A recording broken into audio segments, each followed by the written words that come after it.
I've been practicing for about 3 to 4 years, and I did my 200-hour teacher training with the Baptiste Power Flow.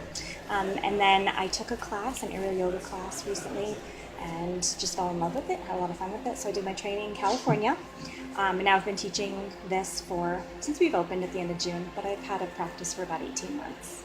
So aerial yoga is really different than any type of floor yoga class that you have. It requires the use of a whole lot of different muscles that you didn't even think you had.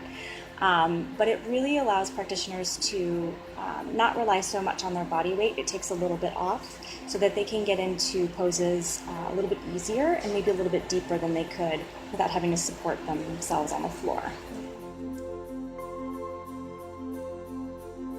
So the first time I got to do aerial yoga, I was at the Sedona Yoga Festival, and it was one of the slots that was available, something new to try. So I went in and I loved it. It felt so free. I felt like I could fly. It was just amazing. But then I came back home to Tucson and I was scouring, looking where is some aerial yoga, and a few months later, OM opened, and I was like, really excited to be able to have somewhere close to home that I could come and practice and just get to fly.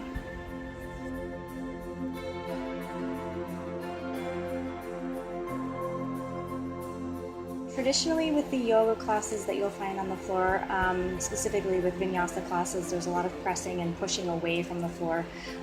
With aerial yoga, it's more of a pulling type, so you're pulling your body weight up. So it does require a lot more core and a lot more arm strength, a lot more coordination because you're negotiating with the hammock back and forth.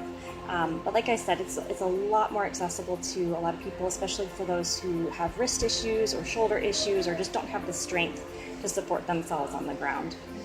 It allows the body to really open up, and for me, I have lower back issues, and learning how to safely do back bends was an issue for me. Once I started using the hammock, then I was able to identify, okay, this is where I need to be opening so I can take a safe back bend and not be injuring my low back.